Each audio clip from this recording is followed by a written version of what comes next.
It's over. Finally, it's over. The curtains have come down.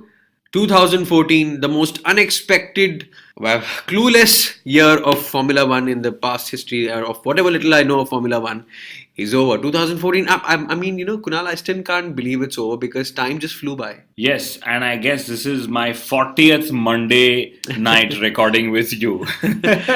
Time went so fast, I thought time had a DRS.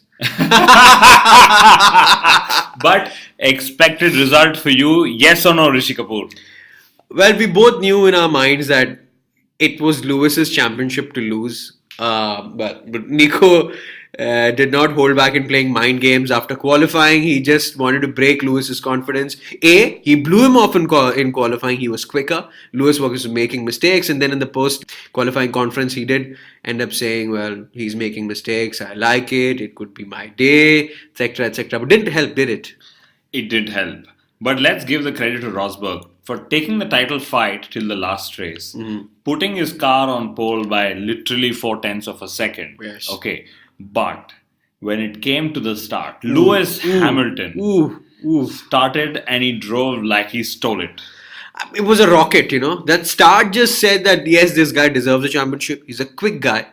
But I'm going to give it to Nico because this championship could have been incomplete and boring. It would have been another Sebastian Vettel championship without Nico being so good. Well, Lewis is considered to be, if not the quickest, then one of the quickest drivers to have stepped into a Formula One car. Nico actually beat him in qualifying. Now, that is something you wouldn't have expected on day one. And he got the pole position trophy as a result Absolutely. of that. Well but done. I'm still going to go to the start, Rishi, because the minute I saw it, I for an instance thought that, oh my God, Lewis has jumped the start under all that pressure. And that could have been disastrous. Yes, it would have been disastrous. Well, what wasn't disastrous was the fact that his car didn't break down and Nico's did. But still, champion is champion. He's won 11 races? 11 races in the season. 16 races for Mercedes in total. So yes for Mercedes and Lewis. Well and done. Nico Rosberg. But Rishi, I'm going to ask you, and since you are my statistician in the studio, yes, I think Vettel won 14 races last year, didn't he? Yes, he did. And in my view, if I was to do a like-to-like comparison, possibly none of Lewis's wins to me were boring, much like Vettel's were. So, frankly, I didn't get bored, but from a fan's point of view, a lot of people ended up getting bored last year. Yes, they did. But none of Lewis's wins this year that I can remember were boring. Were there any to you? Thank you to Nico Rosberg again for that because, well, there was always a fight, there was always a challenge, there was always strategy, there was always controversy, and that is... There was always Monaco. But Mercedes, I'm a little upset with you. You robbed us of a great fight. Even if Lewis had to win, well, Nico deserved a reliable car. And Kunal, here's what I'm going to point out. Everybody knew Abu Dhabi was a double point race. Everybody bought their most reliable machinery, saved it for the end of the year. Of all the Mercedes cars, 6 of them out there, the only car that failed was Nico Rosberg's. And I'm really, really surprised when you go into a championship and you have a problem like that. An exhaust cooling problem. I'm not gonna say a word here because I'm gonna get sabotaged for that. But it just feels fishy at times. And you know what? The funny thing is, even a Caterham finished, and that was a new boy, Will Stevens, who gave Alonso a hard time on the straight. Great sportsmanship, great spirit by Nico Rosberg. When I saw him actually come on radio and say, "I want to complete the race." When he would have been going through some shit emotions in his head where he was seeing Lewis... Helplessness was the first thing. Oh my God. What do I need to do to beat Lewis Hamilton today? And secondly, when he went backstage, this is just before the podium and shook hands. I mean, I know of many likes of everybody from an Ayrton Senna to a Lewis Hamilton himself who would have not done that. Yes, which now makes me reverse the situation. What if the engine problem occurred to a Lewis Hamilton? It would have been a disaster. I mean, imagine Nico Rosberg, even after working so hard towards a championship, would have got PR saying he was gifted the championship. Absolutely. Mercedes would have got negative PR. Well, the sport would have... And I can tell you what. Yes. Lewis Hamilton would have probably left half race and flown off back to UK or whichever place else in that chartered aircraft of his. You know what would happen in that case? What would have happened? Nicole would have kissed Nico. But you know what's even worse is that Lewis Hamilton fans who are currently celebrating Yes. would have gotten so emotional on social media. And thrash Nico Rosberg. They would have thrashed him. I mean, I'm actually glad in a way for Nico's well-being that he had the engine problem and not a Lewis Hamilton. And of course, at the end of the day, we all know that having a British world champion works best for Bernie Ecclestone and hence Formula One. And the British media, which went just gaga over it. And of course, Mercedes-Benz, because let's remember, they are on this global tectonic shift where they want to be seen as the cool car to the younger audiences, which is why when they replaced Schumacher with a Hamilton, they made a statement.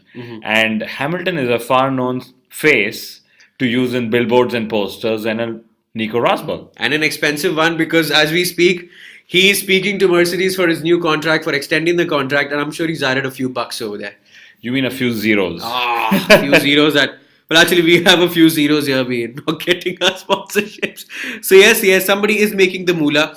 It also brings me to a question where, Kunal, if it had to be Nico that would have won the championship, would Lewis Hamilton lift off and say, okay, I'm going back to McLaren? You know, this is a question that a very avid listener of ours, Lucian, has just asked us on social media. And I'm going to add 2 and 2 together. Not necessarily is it always 4. But in the pre-Abu Dhabi interview with Sky, Ron Dennis said to Martin Brundle that why do you assume we are talking only to 3 drivers? There's possibly a 4th driver somewhere. And maybe this was Lewis Hamilton who they were talking to. So if he would have lost, maybe he would gone back to McLaren and ended Button and Magnussen's career for the time being. Kunal, who was the driver who gave Ricciardo a hard time during the race, like that duel? The Jean-Eric Vaughan. Oh, that could be your guy. I mean, if I am McLaren, I'm getting an Alonso, I might just want Jev. He's young, he's good, he's seen cars developing, he's experienced. Well, Ron, if you're listening, well, I don't think you listen to us because, well, Does he listen to anyone for that matter? Nobody. But you know what? There is a chance that Verne might leave Toro Rosso and join Williams as a test driver, which would be very unfortunate because that means that I'll probably be doing more miles in a kart than he'll probably do in a Formula One car next year. That's really dismal because that's where talent is just getting not as much. Wasted is the word to use. Yes. But yes, he had a wonderful duel with Ricciardo. Moving on, other drivers who did really well. Felipe Massa, almost as close as winning a Grand Prix this year he could be. He did it, and I'm so happy for him. His exit at Ferrari, well, something that we all saw. We thought he should have left or should have been thrown out, but Williams was a great comeback. Yes, and I'm so glad you brought that because I have a thought in my mind. Yes. Where suddenly Fernando Alonso has taken inspiration from Felipe Massa. Where he said that look at Massa's case, he took a step back and he went to Williams and he is happier there, he's faster there and he's getting podiums out there. So maybe that is Fernando Alonso's inspiration to go to hopefully a McLaren Honda. Something Massa got and Fernando didn't was, a guard of honor that Massa had got in his last race in Brazil last year, and Fernando actually didn't get this year. I didn't see anybody clapping, no Forza Alonso, no billboards, no signboards, nobody hugging him. You know, I'm glad you brought this because the only thing that I remember seeing was a Gracias Alonso t-shirt there, which was it. I mean, they've given a fanfare of a send-off to Rubens Barrichello, to a Michael Schumacher, to a Felipe Massa. Even Kimi Räikkönen. Yeah, but why not an Alonso? I really wonder. I mean, they say they've separated on good terms, but of course, it's difficult to be on good terms with Alonso like we've seen, Well, great time for Williams and Bottas, another find of the season, along with Ricciardo. Brilliant races for him. 4th in the Drivers' Championship. Another well-deserved one. Another Finn that does well. Finishes well, if I may put it. A great race for the Red Bull team because, they both started from the podium, got the strategy right, and Ricciardo, again, magnanimous in front of the 4-time world champion. Yeah, he finished 3rd in the World Championship, which is massive, like the next best after Mercedes. And I'm only very excited to see what Daniel Kivat can do with Ricciardo next year. Oh yeah, that is going to be one Danny versus Danny. Great race for Jenson Button and both the Sahara Force Indias. Well, everybody finishing in front of the Ferraris. As disgusting as it may sound for the prancing horse, yeah, that was true. And I mean, Force India, brilliant. Double points finish in 10 races in the season, their best finish in the history of the team. But Jenson Button, had he not finished where he did, McLaren would have lost fifth position to Sahara Force India. That would have been awesome. And but how much money is that? I'm sure it's some tens and millions of pounds that is there. So he's just saved his race fee. Please keep him. But you know what, Rishi? Uh-huh.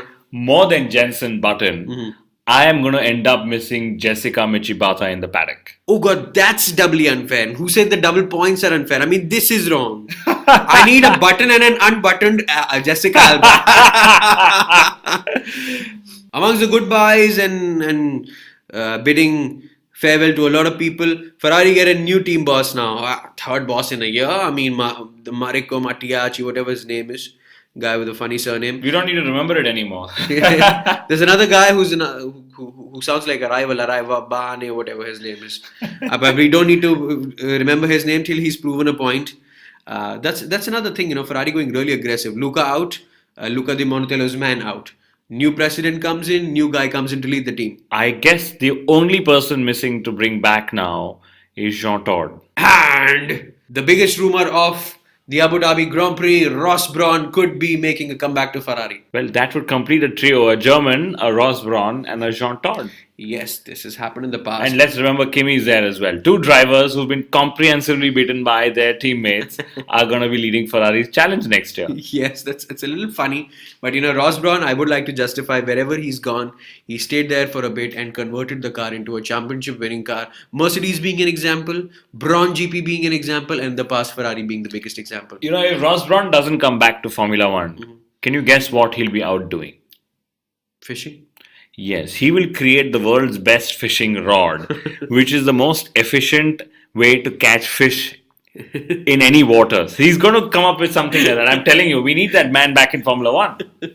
Well, but if I'm Red Bull right now, I'd be really happy to see Seb leave. Not because, he wasn't doing great this year, because he's done his job. I mean, what more can you ask of a driver than 4 championships and 33 Grand Prix wins and 49 podiums? So it's Donkashan Seb. But they are blocking his testing opportunity with Ferrari, which means you and I have to wait till 1st of February to see the legendary German, and I mean legendary, in scarlet red overalls and a car. I get a funny feeling about seeing him in the scarlet overalls. I've seen a lot of morphed images, and I can tell you he looks far better in real. Okay, McLaren issues boiling so much. The King of Spain has actually, given a little cheeky statement saying Alonso is going to McLaren. He's really happy about it. And what has Alonso said to that? Well, Alonso's response is fantastic. He said, the king is the king and he's always right after all. So he didn't contradict the responses. Now it's just a matter of an official announcement. But I guess what everyone else is focused on is the second cockpit. Will it be Jensen or Jens off in the car next year? Or Button or butt off? However you'd like it. If I'm Alonso, I'd be really happy that the King of Spain is announcing my move in Formula One. So that's great PR, right? Absolutely. If I'm McLaren, I'd be very excited about debuting my Honda engine in this week's test. But if I am Button, I'd be like, are they blind? Why can't they just renew my contract? They need to. They need to. But the question that Ron Dennis is always going to be thinking is Kevin Magnussen the new Lewis Hamilton? Okay, in their minds, Button has probably got a season or two, but Magnussen has probably got 10 seasons left in him. And it's like this, in Formula One, everyone at one point of time was searching for the next Michael Schumacher, and Sebastian Vettel came along the way. Then the search had always been for the next Lewis Hamilton, and maybe Ron Dennis believes that Kevin Magnussen is the next Lewis Hamilton. The way I look at it is, when Lewis came in, he was facing a double champion Alonso, and he gave Alonso a run for his money in the debut year. He beat him, didn't he? Yes, he did beat him. But as far as I'm concerned, Magnussen didn't do something so spectacular. Even to beat Jenson Button, leave alone Lewis, who's considered to be quicker. Yes, I think the writing's on the wall. Let's hope Ron Dennis does what all fans expect him to do, which is to sign on Jenson Button. And on that note, we'd be signing out for a month now. That's because, Formula One takes a break. They do test. And I don't want to see Rishi Kapoor's face every Monday evening. Shut up, you'll still be meeting me for drinks. That's the way it is, guys. We're also going to be taking a break of 4 weeks. In the last week of December is when we'll be seeing you with our podcast awards, the all-awaited podcast awards. The drivers have been begging and dying and trying to bribe us to give the awards to them, but we are going to be great judges this year, as we are every year, and our judgment is final.